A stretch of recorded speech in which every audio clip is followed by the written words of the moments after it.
하나님의 말씀은 잠언 30장 5절 6절입니다. 하나님의 말씀은 순전하며 하나님은 그를 의지하는 자의 방패시니라. 너는 그 말씀에 더하지 말라. 그가 너를 책망하시겠고 너는 거짓말하는 자가 될까 두려우니라. 아멘. 하나님은 하나님의 말씀이 다 순전하기 때문에 그 말씀을 더하지 않기를 원하십니다. 계시록 22장 18절과 19절을 통해서 하나님은 말씀하시기를 하나님의 그 예언의 말씀을 듣는 자에게 이 말씀을 더하게 되면 재앙을 더하게 될 것이고 이 예언의 말씀을 제하여 버리면 생명나무와 및 거룩한 성의 참여함을 제하여 버리겠다고 이렇게 말씀하고 있습니다. 계시록 22장 18절부터 19절의 내용을 보시면 내가 이 책의 예언의 말씀을 듣는 각인에게 증거하노니 만일 누구든지 이것들 외에 더하면 하나님이 이 책에 기록된 재앙들을 그에게 더하실 것이요 더하실 터이요 만일 누구든지 이 책의 예언의 말씀에서 제하여 버리면 하나님이 이 책에 기록된 생명나무와 및 거룩한 성의 참여함을 제하여 버리시리라. 이렇게 말씀을 하셨습니다. 하나님의 말씀은 다 순전하기 때문에 하나님의 진실함이 담겨있고 하나님의 뜻이 담겨있고 하나님의 명령과 하나님의 행하심이 하나님의 말씀에 다 담겨 있습니다. 이렇게 담겨 있는 하나님의 뜻, 하나님의 명령, 하나님의 행하신 것이 다 기록되어 있는 하나님의 말씀은 다 순전하다는 것입니다. 곧 진실하다는 것입니다. 믿을 만한 내용인 것입니다. 그래서 이것에 대해서 더한다는 것은 이 말씀이 무엇인가 부족하다는 것인데 이렇게 임의로 이 말씀을 더하게 된다면 이것처럼 거짓된 행태를 하는 자가 없다는 것입니다. 이렇게 거짓말하는 자가 없다는 것입니다. 하나님의 말씀은 다 순전하고 완벽 무결하기 때문에 사람이 무엇인가 자신의 뜻과 자신의 사상, 자신의 철학을 거기에 더한다고 한다면 그것은 이 세상의 어떤 자보다 거짓말하는 자라는 것입니다. 그래서 잠언 저자는 이것이 두렵다는 것입니다. 그래서 하나님은 이것을 좌시하지 아니하고 이러한 자들을 책망한다는 것입니다.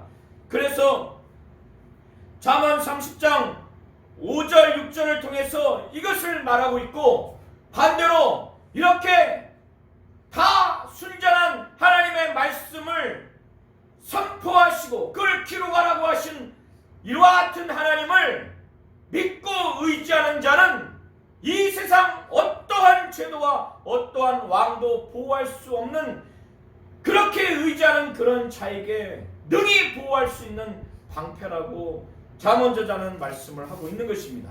잠언 30장은 야게의 아들 아굴이 쓴 잠언입니다. 이것을 누구에게 썼는가 하면 이디엘과 우갈에게 이것을 써서 이른 것입니다. 1절은 여러 해석이 분분하지만 이와 같이 생각하면 좋겠습니다. 잠언 저자는 곧 아굴은 30장을 통해서 그는 하나님 앞에서 또 세상 만물을 보면서 세상 사람들을 보면서 그가 여러 가지의 것을 깨닫고 여러 가지의 묘사를 하면서 그는 하나님 앞에서 참으로 겸손한 고백을 하고 있고 하나님 앞에 낮은 마음으로 그렇게 자신이 아무것도 깨닫지 못한 청명함이 없고 지혜를 배우지 못한 자라는 것 하나님 앞에서 뿐만 아니라 사람 앞에서도 매우 겸손한 고백을 하고 그리고 그가 여러 세상 만물을 또 여러 현상들을 보면서 그가 여러 가지의 것들을 본 것을 기술하고 있고, 그런 기술하는 것 중에서 이것을 듣는 자에게 권면을 하고 있고 또 가르치고 있는 내용으로 30장은 구성되어 있습니다. 30장 1절부터 14절의 내용은 아굴의 고백과 간구와 권면으로 구성되어 있는데, 1절부터 4절의 내용은 아굴이 얼마나 겸손한지 그의 겸손한 심정으로 하나님 앞에서, 사람 앞에서 고백하고, 그리고 하나님의 존재와 하나님이 하신 사역에 대해서 아무도 알 수 없다는 것을 이 잠언 내용을 듣는 상대방에게 질문하는 내용입니다. 그것은 잠언 이 30장 저자인 아굴은 자신은 다른 사람과 비교해서도 비교하게 되면 자신은 짐승과 같다는 겁니다. 이렇게 자신을 어리석은 자, 깨닫지 못하는 자로 매우 자신을 겸손하게 고백합니다. 자신은 사람이 가지고 있는 총명조차도 지니고 있지 않다는 거예요. 자신은 지혜를 배운 바도 없다는 겁니다. 그리고 거룩한 자를 아는 지식이 없다는 거예요. 그런데 실제로 5절 이하의 내용을 보시면 그는 사실 지혜가 없거나 총명이 없거나 거룩한 자를 아는 지식이 없는 자, 곧 하나님을 아는 지식이 없는 자가 아님에도 불구하고 하나님 앞에서 그가 하신 사역과 그의 존재 앞에서는 이와 같이 자신이 아무 총명이 없는 사람처럼, 아무런 지혜를 배우지 않는 사람처럼 그렇게 자신을 낮추고 있는 것입니다. 그래서 그는 자기는 모르니까, 총명이 없고 지혜를 배운 바가 없고 거룩하신 자를 아는 지식이 없기 때문에, 곧 하나님을 아는 지식이 없기 때문에 그가 이 온 우주와 이 천지 만물 중에서 중요한 현상을 통해서 이 일을 한 자가 누구며 그런 자의 이름과 그런 자의 아들의 이름이 무엇인지에 대해서 이 잠언 저자의 내용을 들어야 될 상대방에게 질문을 합니다. 그 내용은 바로 4절의 내용인데, 하늘에 올라갔다가 내려온 자가 누구인지 너는 아느냐? 바람을 그 장 중에 모은 자가 누구인지 너는 아느냐?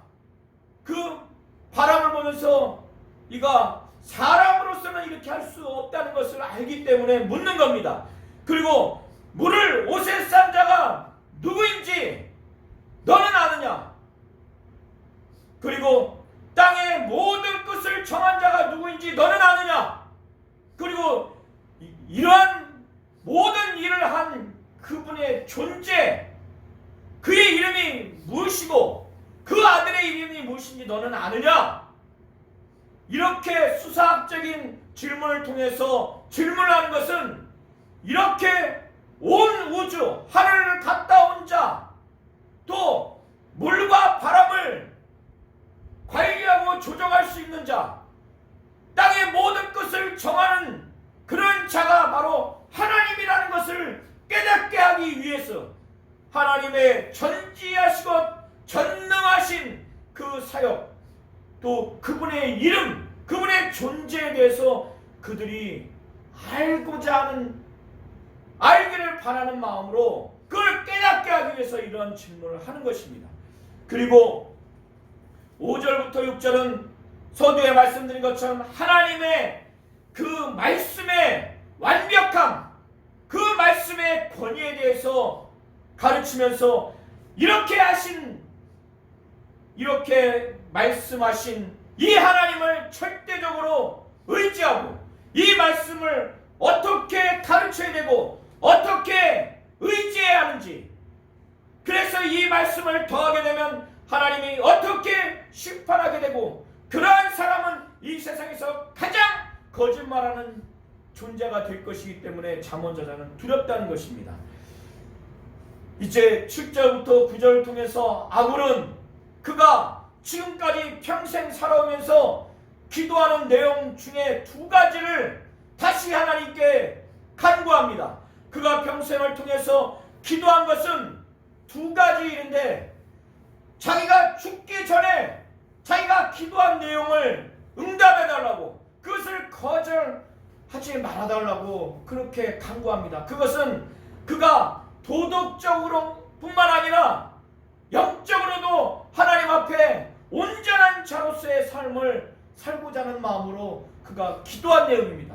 그 첫 번째 기도의 내용은, 이 아굴은 거짓말하지 아니하고 이 세상에 헛된 것을 추구하면서 살아가는 그 자로서의 삶을 절대로 살고 싶지 않는 마음에, 하나님, 허탄한 것과 또 거짓말하는 그 거짓된 곳에서 거짓말을 내게서 멀리 해달라고, 허탄과 거짓말을 내게서 멀리하게 해달라고. 그는 이 세상에 헛된 것을 추구하면서 살고 싶지 않고 거짓말을 하고 싶지 않기 때문에 그렇다는 거예요.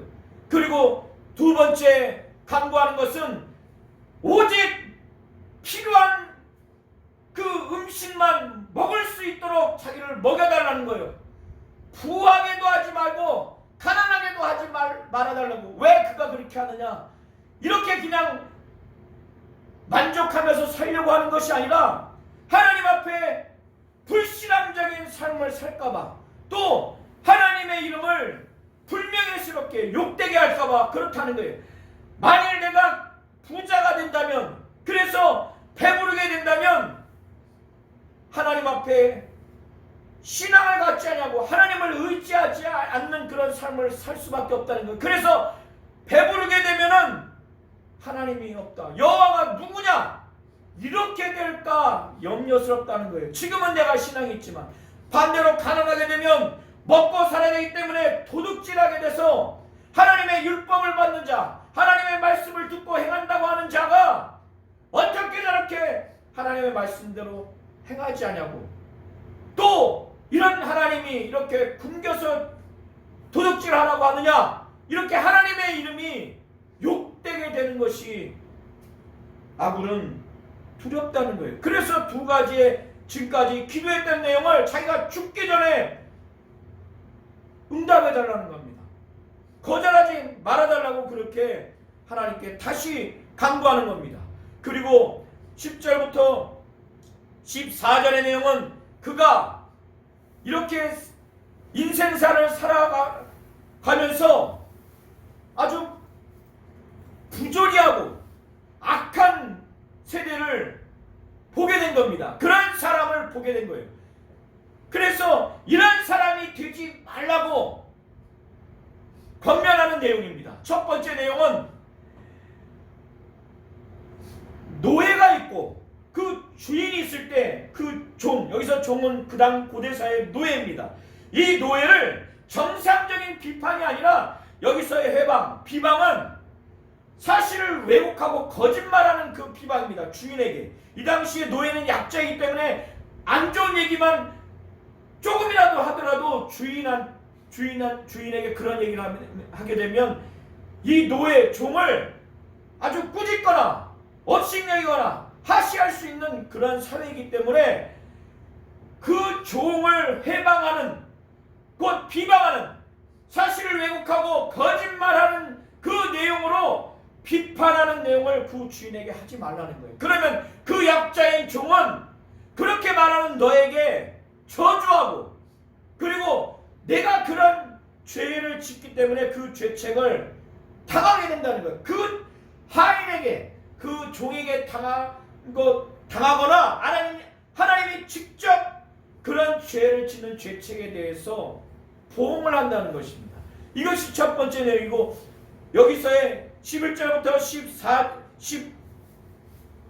14절의 내용의 그 무리는 원의 의미는 세대입니다. 첫 번째 그 무리 세대를 보았는데 부모에게 불효하는 무리라는 거예요.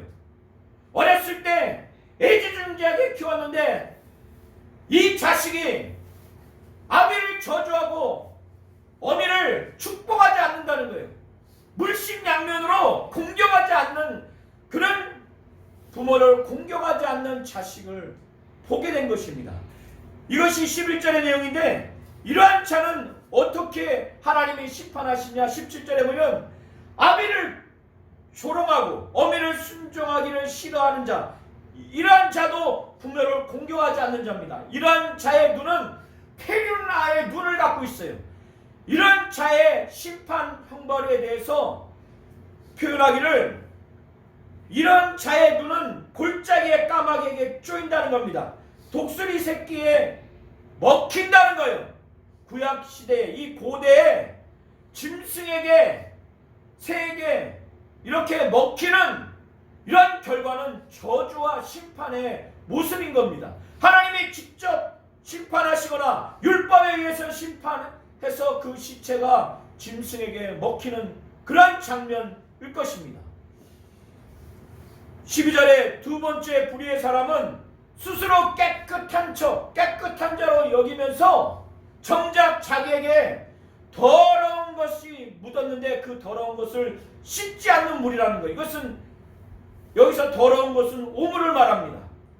자기는 마치 바리새인처럼 하나님의 말씀대로 살아서 거룩한 것처럼 도덕적으로 생각할지 모르나 실제로 그렇게 여기지만은 정작 하나님이 볼 때, 또 객관적으로 볼 때 이 사람은 하나님 말씀대로 사는 것 같고, 그래서 종교적으로나 도덕적으로 영적으로 깨끗한 것 같지만 하나님이 볼 때, 또 객관적으로 볼 때 정말 하나님 뜻대로 하지 않기 때문에 더러워진 영적인 더러움, 도덕적인 더러움이 있는데, 이것을 돌이키지 않는 이렇게 아주 자기 도취에 빠진 사람의 무리를 두고 말하는 겁니다. 물론 여기서 12절은 도덕적인 더러움을 의미하는 내용입니다.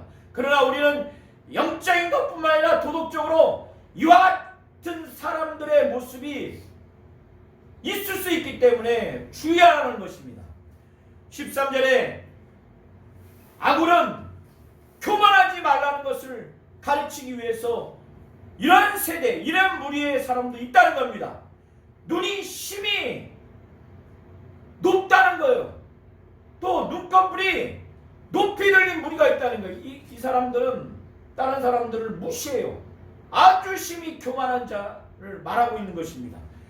14절은 앞니는 장검 같고, 마치 앞니가 긴 검과 같고 어금니가 군도 같다는 거예요. 이것은 죄물을 사용하는 데 쓰는 칼입니다. 그래서 이것은 이 사람의 포악함을 말하는 거예요. 좀 더 좁혀서 이 사람의 말의 포악성, 이 말에 어떤 무합한 힘을 가지고 가난한 자, 궁핍한 자를 땅에서 삼키고 사람 중에서 삼키는 이런 자라는 거예요. 가난한 자를 착취하는 자, 이런 자가 되지 말라는 의미에서 그가 인생사를 살아가면서 네 종류의 무리를 보게 된 것입니다. 세대를 보게 된 것이에요. 그래서 이것을 가리키는 겁니다. 15절부터 16절의 내용은 아굴은 이렇게 천지 만물을 보면서 또 인생사를 보면서 이 사람의 불법적인 그 끊임없는 욕망, 절제할 줄 모르는 욕망을 가르쳐 주기 위해서 만족할 줄 알지 못해서 족하지 않는, 족하다 여기지 아니하는 선엇을 열거하면서, 그것을 보면서, 그것을 열거하면서 불의와 불법적인 그 욕망을 절제할 수 있도록 그렇게 가르치는 것으로 보여집니다. 그래서 거머리에게는 두 딸이 있다는 겁니다. 이것도 해석이 분분하지만은 거머리에게 실제 두 딸이 있어서 거머리는 자기의 그 몸체보다 5배의 피를 빨아들인다는 거예요. 그래서 두 딸이 있어서 피를 먹은 다음에도 만족할 줄 몰라서 계속해서 타고 한다는 거예요. 타고 한다는 거예요. 이처럼 아굴이 어떠한 현상을 보면서 만족하지 못하는 것을 열거합니다. 곧 음부, 죽으면 가는 곳인데, 사람이 죽으면 가는 곳인데 살아있는 사람을 끊임없이 삼키려고 하는 음부를 말하고 있고, 또 아이를 잉태하지 못하는 여인의 태는 그 아이를 잉태하기 전까지는 끊임없이 그 아이를 수태하고자 하는 그 욕망이 있다는 거예요. 그리고 물로 채울 수 없는 땅, 고대 이 당시에 이스라엘 지역에는 아주 마른 땅에는 비가 와도 금방 그것을 흡수합니다. 물로 채울 수 없는 땅은 물을 쏟아부어도 그 욕망이 채워지지 않는다는 거예요. 그리고 족하다 하지 않는 불입니다. 불은 계속 태웁니다. 계속 태워요. 그것을, 그 욕망을 끊임없이 채울 수가 없습니다. 계속 태웁니다. 그래서 15절과 16절을 통해서 잠언 저자는 불의와 불법적인 욕망을 멈추라고 그것을 가리키는 것으로 보입니다. 18절부터 20절을 통해서는 그가 힘이 기이한 현상을 보면서도 그를 깨닫지 못하는 서너 가지를 그가 자연의 현상을 통해서 보게 된 것입니다. 그것은 어떠한 생물과 어떠한 물체가 지나갔을 때에 또 어떤 현상에서의 그 자취를 도무지 남기지 않는 그 현상을 두고 말하는 것입니다. 첫 번째는 공중에 날아다니는 그 독수리가 급강하고 또 급파하고 그렇게 유유히 날아가는데 그것을 보지만 그 자취가 남겨지지 않는 것을 보면서 힘이 기이 여기지만 깨닫지 못한다는 거예요. 그리고 반석에 기어다니는 뱀의 자취를 깨달을 수 없다는 겁니다. 그리고 떠다니는 배의 자취도 깨달을 수 없다는 거예요. 그리고 남자가 여자와 함께하는 그 자취, 성적으로 관계를 맺고 난 다음에 그 자취, 남기지 않는 그 자취를 깨달을 수 없다는 거예요. 이와 같이 음녀, 여기서 음녀는 참녀를 말하는 것이 아니라 음욕이 불타는 여자를 말하는 겁니다. 그래서 불륜을 저지르고 난 다음에 그 자취를 이가 아예 없는 것처럼 이렇게 뻔뻔하게 한다는 거예요. 그가 그 자취를 남기지 않는다는 겁니다. 그가 먹고 입을 씻은 같이, 사람이 먹고 그 입을 씻으면 먹은 흔적을 발견할 수 없는 것처럼 그가 성적인 관계를 맺고 난 다음에 내가 악을 행치 아니했다 이렇게 한다는 거예요. 그러나 사람이 볼 때는 이런 모든 자취를 알 수 없으나 하나님은 이 모든 자취를 알 수 있는 겁니다. 그래서 잠언 저자는 아마도 하나님 앞에서 우리가 범죄하게 되면 악의 자취가 있기 때문에 이 범죄를 하지 말라고, 하나님은 그 모든 것을 알 수 있기 때문에, 악한 길의 자취를 알 수 있기 때문에 잠언 저자는 아무런 범죄하지 말라고 그렇게 가르쳐 주는 것으로 보입니다. 21절부터 23절의 내용은 이 세상을 막 지진이 일어나는 것처럼 진동시키고, 그래서 어떤 현상이 나타나면 너무나 이치에 맞지 않고 사회 질서에 전혀 맞지 않는, 사회 질서를 그 근간을 흔드는 그런 현상이 있기 때문에 세상을 진동시키며 세상으로 견딜 수 없게 하는 선엇이 있다는 거예요. 그것은 하인이, 종이 갑자기 훈련받지도 않은 상태에서 임금이 된다면 그 나라와 그 사회는 얼마나 혼란스럽겠습니까? 이것이 첫 번째라는 것이고, 또 미련한 자가 배부르게 된다는 것이에요.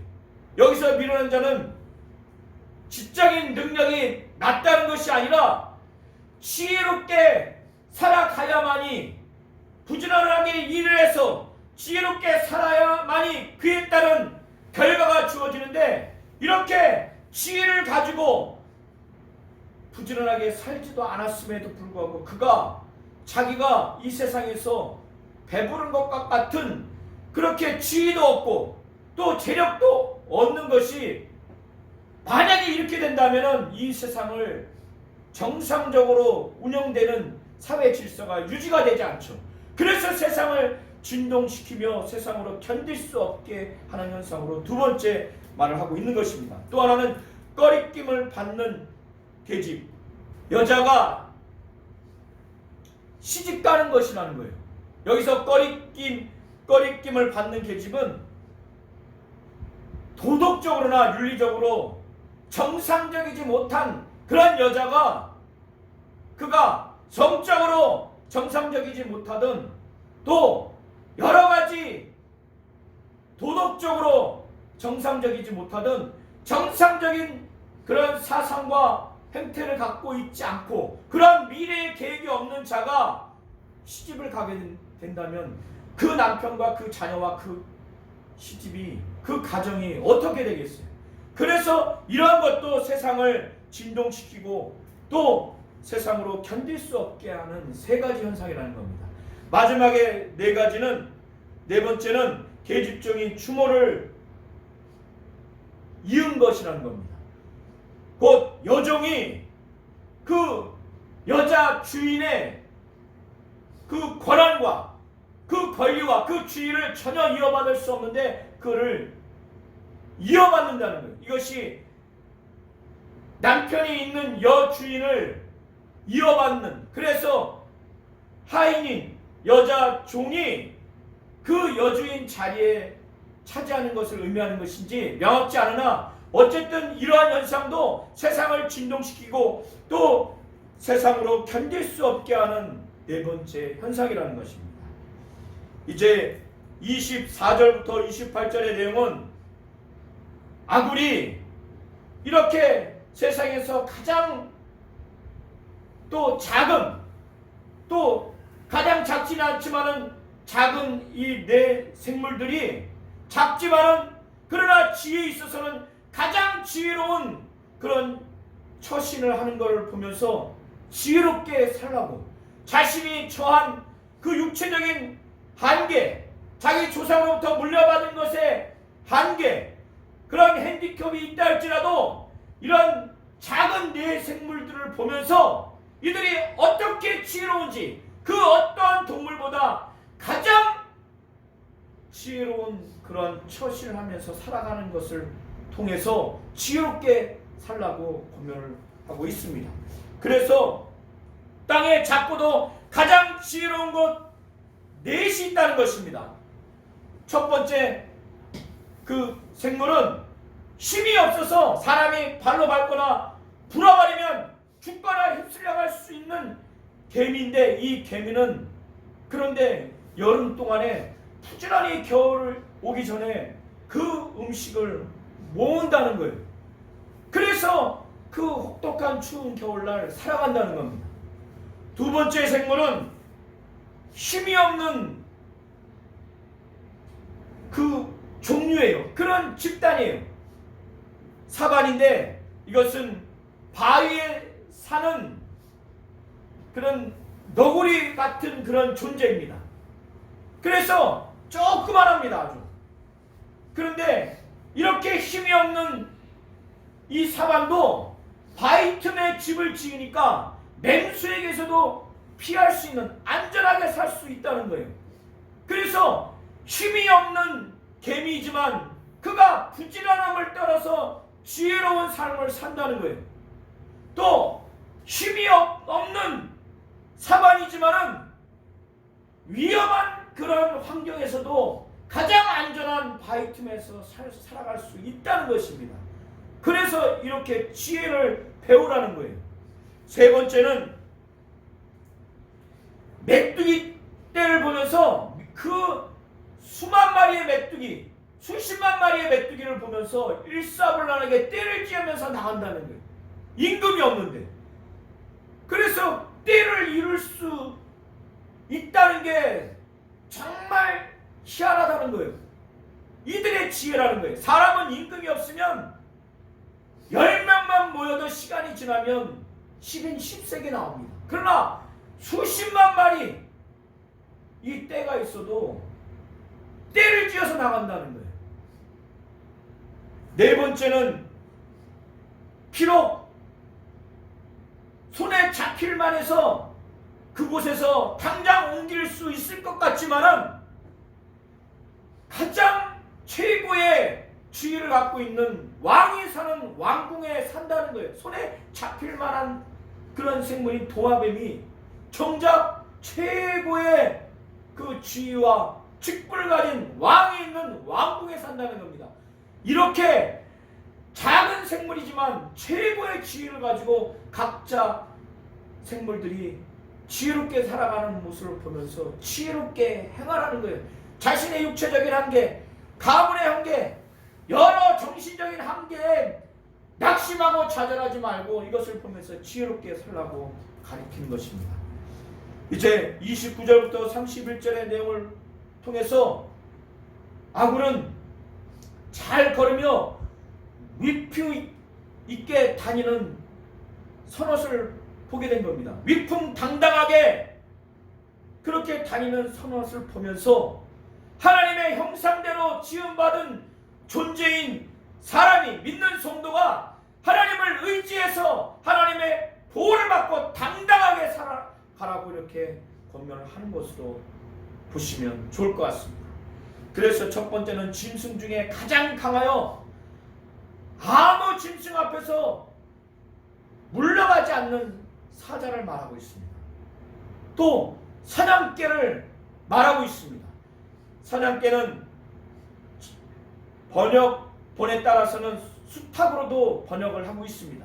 사냥개 내지는 수탉이 그 사냥할 그 대상물 앞에서 당당하듯이, 또 수탉이 암탉 앞에서 당당하듯이,